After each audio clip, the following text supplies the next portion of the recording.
What's up, guys? This is Benny Ricciardi with FTN Bets on the FTN Network, bringing you our first look at NFL Week 2 lines, sponsored by Bets TV. The first game we're going to talk about here today is the New York Giants taking on the Washington football team. The Giants are 0-1 after losing on Sunday to the Denver Broncos 27-13, and it honestly wasn't even that close. Washington also 0-1 after blowing a lead to the Los Angeles Chargers 20-16 for their first loss of the season. Now, here's the interesting thing about this game is Ryan Fitzpatrick was hurt in that game. Now, I am doing this video on Sunday night, so all we have right now is the preliminary information about whether or not he's going to play. And the reason why this is such an important thing is the Washington Redskins are probably 3 points worse without Ryan Fitzpatrick under center as they would be with Fitzpatrick under center. So when I run my numbers, if Ryan Fitzpatrick is the quarterback, I would have Washington favored here by about a field goal. Without him as the quarterback, I actually think that this game should be a pick 'em, which is why I think there's a lot of value here. Even with Fitzpatrick playing, I think that the Washington football team is probably favored by a little bit too much in this game. If he doesn't wind up playing, then they're favored by way too much in this game with, Taylor Heinicke, who will be their quarterback, was the guy who quarterbacked for them for the second half last week. That means that there's value here on the New York Giants. Now, again, I bet on the Giants last week. Maybe I'm a little bit higher on them in my power rankings than some other people are. But looking at what Washington was able to do or what Washington wasn't able to do in the second half of that game without Fitzpatrick in there, Ryan Fitzpatrick is not a stud quarterback, but he's good enough to win you some football games. I'm not sure if I could say the same thing about Taylor Heinicke. So at this point, I'm looking at the New York Giants as the place where the value is. I like the Giants plus 4.5 quite a bit. And I don't even mind sprinkling a little bit on the money line here because, like I said, to me, if Fitzpatrick's not the quarterback, this would wind up being probably about a pick 'em. So if you can get plus 185, which is what's being offered on DraftKings right now, I think that's a good side of it to bet on. Really, I like the plus 4.5 better. That's going to be the bet that I go with here. So I have a little bit of protection there, but I don't think it's crazy to look at the money line as well if we get news that Ryan Fitzpatrick is not going to be in. The next game we can talk about is one that's going to be a lot more interesting, and that is the San Francisco 49ers taking on the Philadelphia Eagles. San Francisco won 41-33 against the Detroit Lions, but honestly, that game wasn't that close either. They were up, I think, over three, or at probably, I think, 3 touchdowns is what they were up at one point in that game. Detroit had a couple late touchdowns to make it look a little more interesting, but it really wasn't even that close. Speaking of games that weren't that close, the Philadelphia Eagles absolutely blasted the Atlanta Falcons in their first game to go 1-0 on the season. They won that game 32-6, and that game was as bad as that score looks. So here's the real question that you have here. What did we learn about either one of these teams right now? San Francisco beat up on a Detroit team that most people have in the bottom 5 of their power ratings, including myself. If anything, I actually gave the Detroit Lions a little more credit for keeping it as close and coming back as they did with San Francisco than I do for San Francisco actually beating them. They basically did what they were supposed to do in that game. We do have to keep an eye on the status of Raheem Mostert. Trey Sermon was actually a surprise inactive today.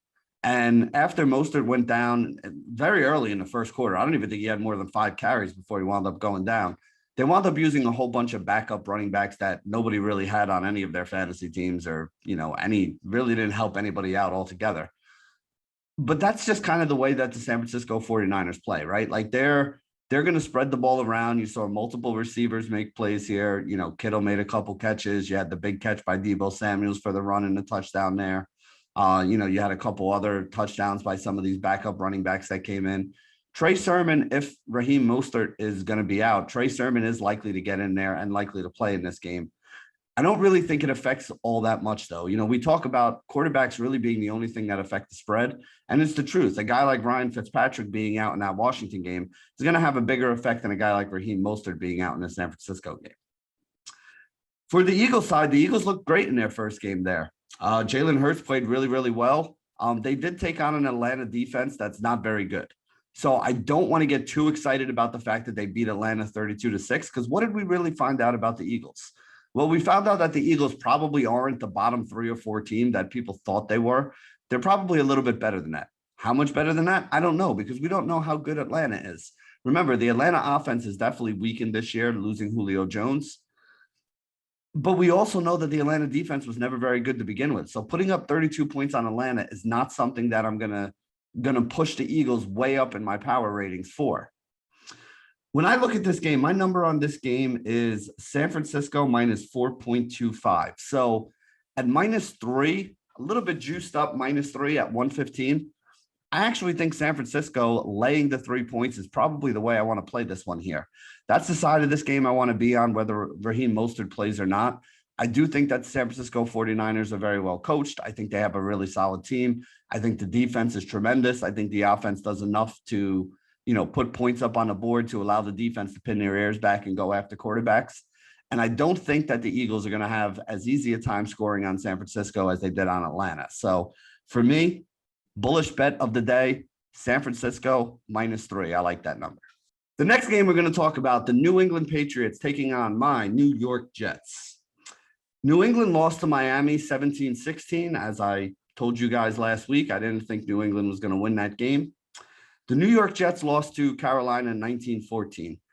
The Patriots game was a lot closer than the Jets game were. The Jets were down 19-0, had 2 meaningless touchdowns late to make it look a little bit better than it was. The offense really struggled, and that's not a good thing because they played against a bad defense in Carolina. I don't care what anybody says. Carolina did not do enough to change the fact that they were a bad defense last year.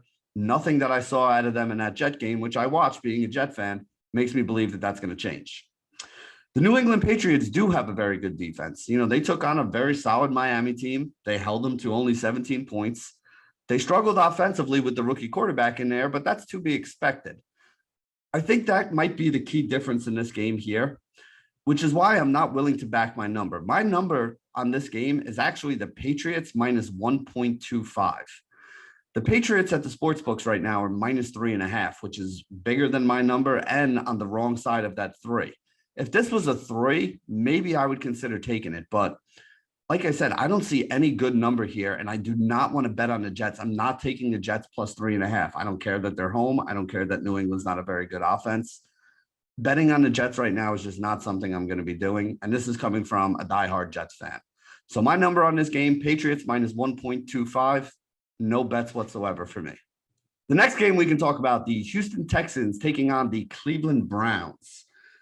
Houston won their first game 37-21 against the Jacksonville Jaguars. Jacksonville is not a very good team, so I don't want to get too excited about the fact that the Texans are 1-0 and they beat up on a bad team here. I will say this, in the overall scheme of things, I had the Houston Texans as the worst team in my power ranking. They are going to wind up moving up, not all the way up, but maybe 27th, 28th. It's only one game, so I don't want to go too hard on it. And I will say this, they beat up on a bad team, guys. So we don't want to be like, oh, wow, maybe the Texans are really going to be good. Like, let's see them do it against a good team before we give them any credit for that first win. Cleveland, on the other hand, is 0-1, having lost their first game. But I actually give Cleveland a little bit of a bump in my power ratings because of the way they played there. They took on the defending champion Kansas City Chiefs, and they played them pretty well. They were winning that game for most of the game. Kansas City did what Kansas City does. They had a couple late scores in there to, push ahead, but Cleveland was up 12 points at halftime of that game. I'm not happy about the fact that they gave it up, but when you have a team that plays well against a very good team, that's something that I would rather move them up in my standings for than a Houston Texans team that went out there and beat up on the Jags. When I run my numbers here, I get Cleveland -10.5 as my number. The books are offering 11.5 right now. So a little rich for my blood, but I still wouldn't want to play the Texans, right? Like, I'm not going on Texans +11.5 because my number's 10.5 here. I think the Browns win. I think the Browns win this game easy. I think there's a better chance the Browns cover 11.5 than the Texans do. So really at this point in time, I'm just kind of avoiding this one. The next game we can talk about here, the Denver Broncos taking on the Jacksonville Jaguars. Denver is 1-0, having beat the New York Giants 27-13. Jacksonville is 0-1, having lost to the Houston Texans 37-21. I cannot stress enough how bad of a loss that Houston Texans loss is. The Houston Texans loss was for the Jaguars here. It's obviously something that's going to make me tick them down even more in my power ratings. They may wind up, I haven't done them yet. Like I said, this is Sunday night. I'm still getting all the information in. I'll run some of the numbers tomorrow that I may need to run if I'm going to make any adjustments here. The Jags may wind up as the worst team in my power ratings after tomorrow, after losing by, over 2 touchdowns to the Houston Texans. With that being said, right now, I only have Denver favored by 2.5 points in this game is what I think it should be. On a neutral field, I have it a little over 4. And then when you factor in the Jags are home this week, it drops it down to only 2.5. Now, here's the problem that I have with it being only 2.5 here is, I don't want to lay a full 6 points with the Jaguars when I don't even think I should be laying a field goal. I don't want to be laying 2. With the Broncos. At the same point in time, though, even giving me 2 field goals with the Jags, I don't feel like that's enough. So I think that the value is on the Jags side in this game. If you're asking me, though, to bet with my wallet, I am not going to be putting money on the Jaguars here. If they come out and play well this week, then I'll start considering them moving forward and think maybe I wasn't wrong for having them as 27th or 26th, 28th, somewhere around there in my power ratings to start the season. Denver didn't do anything that makes me think that they're a good team against the New York Giants. I just think the New York Giants looked really, really bad. The Broncos do have a major injury that we have to keep an eye on as well. Jerry Jeudy left that game before the second half was over. So we got to see what his status is. Again, quarterbacks are really the only thing that completely changes the line. Jeudy is probably worth a point or less than a point to the spread here, although it is definitely something that's concerning for Broncos fans going forward. The next game here, here's one where I do have a bet that I'm going to be willing to make here. We have the New Orleans Saints against the Carolina Panthers. The Saints are 1-0 after beating up on the Green Bay Packers 38-3. They absolutely blew them off the field this weekend. I think it was a combination of the Packers not coming to play and the Saints being hyped up and coming ready to play. But again, I told you guys last week that the Saints, I thought, were a team that people were sleeping on a little bit.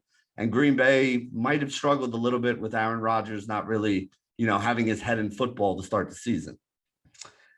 Carolina also 1-0 after beating the New York Jets 19-14. Like we said, the game wasn't even really that close.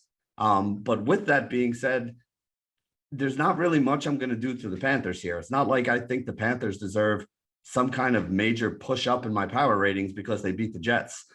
Only beating the Jets 19-14, if anything, would make me keep an eye on them. If they get blown off the field by the Saints, which is what I think may happen here, then that would just be another reason for me to not move them up or maybe even move them down in my power ratings. Because honestly, if they're a good team, they should have beat the New York Jets by more points and much more handily last week.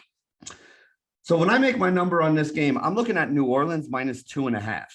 So the fact that we can get, New Orleans at -3, it's not the best thing in the world, but the way that New Orleans looked versus the way that Carolina looked against their opponents last week, I don't know if -3 is enough. I think that this spread is going to wind up going up throughout the week. I think we're going to see the Saints at, I'm going to say -4.5 before all is said and done, which means if you want to get in on the Saints side, I think you got to do it now. I would be willing to lay the -3. You can get it at standard juice on both DraftKings and BetMGM right now. I think they're a much better team than the Carolina Panthers, mostly because I have no idea how the Carolina Panthers are going to shut down that Saints offense. Shutting down the Jets offense with the rookie quarterback making his first start is one thing. Doing it to a team like the Saints is, with a very good offensive line, solid running backs. I won't say solid skill position players with all the injuries they have right now. But I do think that they're a better offense than the Jets. So I would be expecting the Saints to put up some more points here. And I do think the Saints defense is better than the Jets defense as well, which could limit the Panthers from scoring. So I like the Saints here. This is another bullish bet on the day. The next game we're going to talk about, a AFC East battle between the Buffalo Bills and the Miami Dolphins. Buffalo was coming off a loss to Pittsburgh, 23-16. Nothing to really be all that ashamed of. Pittsburgh, very good defense. The offense did enough to get it done in that game. Buffalo's offense struggled a little bit, but again, they went against a very good defense in Pittsburgh. So I'm willing to give them a second look for that and a little bit of a pass. Miami also went up against a very good defense in the first week. They played the New England Patriots, wound up coming away with a win, 17-16. I think a lot of that win had to do with the fact that the Patriots offense was pretty bad though. So again, I'm happy that they won. I give them credit. It was something that we liked. We were on that side of the game, but I want to see them do it against a good team. If they go out and do it against Buffalo here, then we may have to reconsider and move the Dolphins up a little bit in our power ratings. When I run my number on this game, I get Buffalo -3, which is the number that they're offering on BetMGM, but it is juiced up to -125, which is not something that I like here. I do not want to lay the 3.5 with Buffalo, so I would be avoiding that altogether. Doesn't mean I want to be on the Dolphin side of this.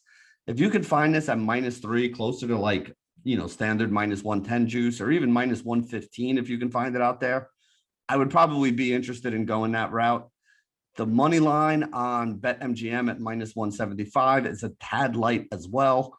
So those would be the two ways that I would be looking to play this game.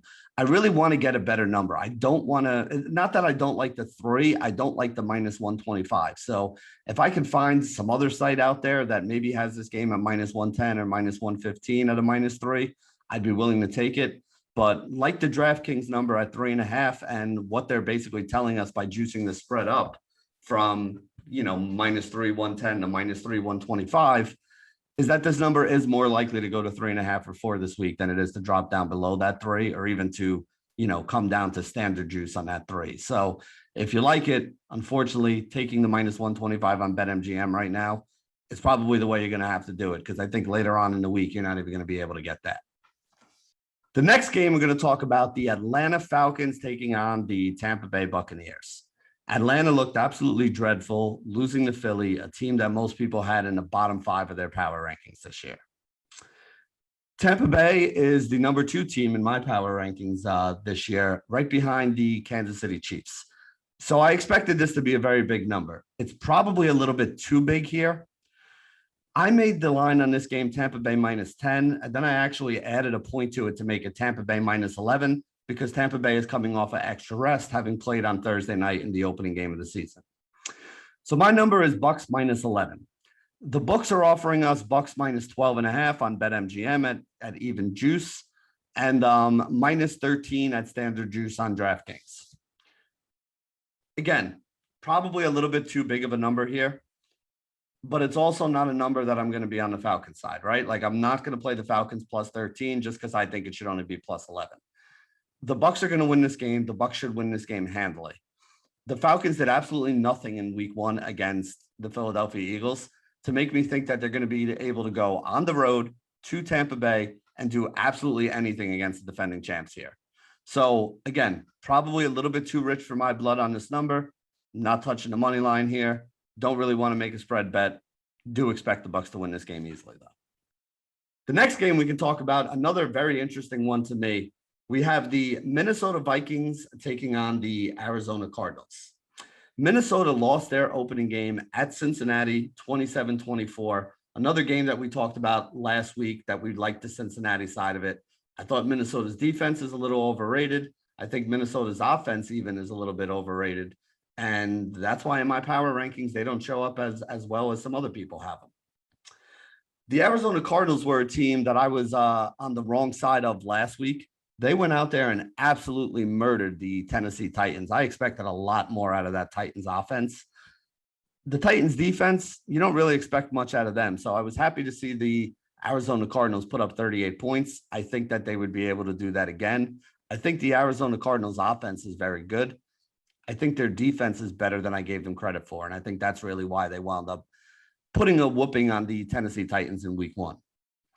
When I run my numbers on this game, I get Arizona -3. So Arizona -3. Right now, it's -4. It's -4.5 at reduced juice, -105 on BetMGM. I don't really want to run to play this game, but if I did have to play it, I would be on the Cardinals, the -4 at, juiced up a little bit at -115 on DraftKings. I don't want to give up the hook over there on BetMGM and go 4.5, even to get a little bit better payout with the -105 juice. Much rather just play this on DraftKings at -4. At the moment, though, I got to be perfectly honest, I don't really have a bet on this game. Like I said, my number is -3. If the number was -3, I might be interested. Even 3.5 maybe, but looking at the -4, -115, This number is more likely to go to 4.5 than it is to drop down to 3.5 or the 3, which is where I would really want to play it. Is it enough to get me on the Viking side? Absolutely not. I think the Cardinals look very good. I think their defense is better than people thought. I think the offense is better than people thought. I want to see them either struggle or go out there and blow out a better team and kind of see where they're at. So for right now, I'm staying away from this game. The next game we can talk about here, the Dallas Cowboys taking on the Los Angeles Chargers. This is a game where I have a bet on. Dallas is 0-1, but it's a good 0-1. They lost to the Tampa Bay Buccaneers 31-28 in that opening game on Thursday night. I thought the Cowboys played very well in that game. I had absolutely no problem. It's not a bad loss. You're supposed to lose to the defending Super Bowl champs, the number 2 team in my power ratings altogether. I didn't think there was anything wrong with that loss for the Cowboys. I thought they showed very well for themselves. The Chargers are 1-0 as well, or actually they're 1-0 while the Cowboys are 0-1. The Chargers' first win was against the Washington football team. They won 20-16 this weekend, but they didn't look all that great doing it, in my opinion. They played a very good defense, so I understand them not putting up a big number. I'm not going to knock them for that. But Washington's offense is not very good, and the Chargers' defense was supposed to be very good. They were actually down more than a touchdown in this game at one point before Ryan Fitzpatrick got hurt, went out, and you wound up with a guy like Taylor Heineke coming in and having to play the last 2 quarters for the Washington Redskins. The Chargers should have won that game, and they did, but they didn't win it convincingly enough for me to be like, man, this Chargers team is really good. When I run my numbers on this game, I actually get the Chargers should be favored by 1 point. You have to factor in that Dallas has extra rest. So when you factor in the extra rest that the Cowboys have, my number becomes this game being a pick-up. So when I look at the Cowboys getting a +3, even at a juiced up -115, that is definitely a number that I want to take. The other number I want to take is the Cowboys on the money line, +145. I think the Cowboys can put up a lot of points in this game against the Chargers. I think the Cowboys are going to play very well here. I love the fact that I could get the protection of the +3. I also love the fact that I can sprinkle some on the money line at +145. Very bullish on the Cowboys this week. This is my fire bet for the week. Cowboys +3 with a little bit of sprinkle on the money line at +145. The next game we're going to talk about, the Tennessee Titans taking on the Seattle Seahawks. As mentioned, the Titans lost to Arizona 38-13 and did not look good doing it. The offense looked like it was out of sync. The defense has never been good over there, and that's going to be a problem for them all season long. They won a lot of games by getting into shootouts, 38-35, 42-35 kind of games. But the offense needs to put up some numbers in order for them to be able to do that. The Seattle Seahawks, they had a win last week, 28-16 against the Indianapolis Colts. I'm not a huge fan of the Colts offense. The Colts have a very ground and pound way that they are built. They have a very good offensive line, although they do have some guys banged up on it. They have a very good running back. They actually have 2 very good running backs. I like Marlon Mack a lot as well, who's their backup there too. Carson Wentz is not a superstar quarterback. Their wide receivers leave a lot to be desired. I think Zach Pascal was the big wide receiver. I think he had 1 touchdown, another one called back in that game, or maybe he did have 2. I don't know if that second one counted. They didn't get a ton out of Michael Pittman. T.Y. Hilton is a shell of the guy that he was when he was at his prime. Just not really all that impressed with what the Seahawks did last week against Indianapolis. They won a game that they were supposed to win. They did win it pretty convincingly, 28-16. It wasn't even really that close, but I'm still on the fence about them here. When I run my numbers for this game, I do think Seattle should be favored. I think Seattle should be favored by a field goal, though, not by 6 points. I think 6 is too much. Would I be willing to bet on the Tennessee Titans? I would be willing to take +6 on the Titans. I want nothing to do with the money line. I don't want to go over to BetMGM where it's only 5.5. It's 5.5 at even juice on BetMGM. It's +6 at even juice on the DraftKings Sportsbook. You're really betting on the Titans to kind of bounce back and be the team that we thought they were, which I'm fine doing in only week 2. Remember, we only have 1 game here. So anybody who wants to overreact to 1 game, I don't think that's the right way to handle this. I think that this is kind of an overreaction. The Seahawks won their game pretty convincingly against Indianapolis. I thought that the Titans were better than Indianapolis to begin with. So To me, it should be a little bit closer here. Titans +6 is the way that I would play this game right now, but it's not something that I'm putting a lot of money on. It's not something that I'm super bullish on. But like I said, my number on this game is Seahawks -3. So if I could get the Titans at a +6, I do think there's enough value in this game for you to be on the Titans side.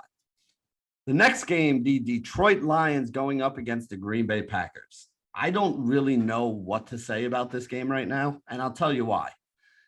Detroit's game looks better than it was on paper with a 41-33 loss to San Francisco in week 1.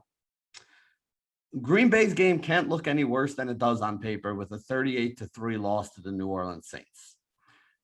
Now, if you asked me 3 weeks ago where this game should be, I would tell you it probably even is a little bit light here at -10.5. I would have said this is probably -12.5, -13. I wouldn't even have blinked if you told me that that's what the number was here.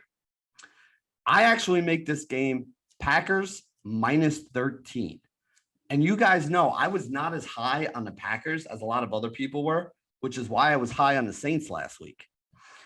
With that being said, I do think that this number should be a little bigger. So I'm happy that the Saints kind of blew them out, because to get this number at 10.5, like I said, 2 weeks ago, I don't think we should have got this number at below 13. So getting it at 10.5 here, I do think there's a little bit of value on it. Now, 10.5 is a big number, and I am definitely worried about some kind of backdoor cover, very much like what happened with the Lions this week, where they almost backdoored the San Francisco 49ers after the 49ers were up 3 scores on them going into the, I think it was going into the 4th quarter, they were even up 3 scores on them. This is a game where if you want to play the Packers, take the Packers money line, tease it together with something, or put it together with something. We may even want to talk about this game when we start talking about teasers, just to get it down to a little bit of a more manageable number. Green Bay is going back to Lambeau. Green Bay is pissed at the way that, the first game worked out for them right there. I would expect Green Bay to come out on fire here and really put a hurting on the Detroit Lions. So I like the Packers. I don't know if I want to lay 10.5 points there, but if you want to use this as part of a parlay and put the money line in there, BetMGM -600 money line, better than -650 over on DraftKings. And that wraps it up for our first look at the week 2 lines. One thing I did want to make sure that those of you who are new to listening to, the way we break down the lines and betting with Benny understand. I do this video on Sunday night at halftime of the Sunday night football game. So right now we have the Rams and the Chicago Bears playing, meaning that I don't have any lines on the games for the Rams and the Chicago Bears for next week. I think the Bears play Cincinnati. I would probably have them favored in that game. My guess would be somewhere around the field goal. I don't know. We got to see how this game turns out. We got to see if there's any injuries. We got to see there's a lot of things I would need to factor in.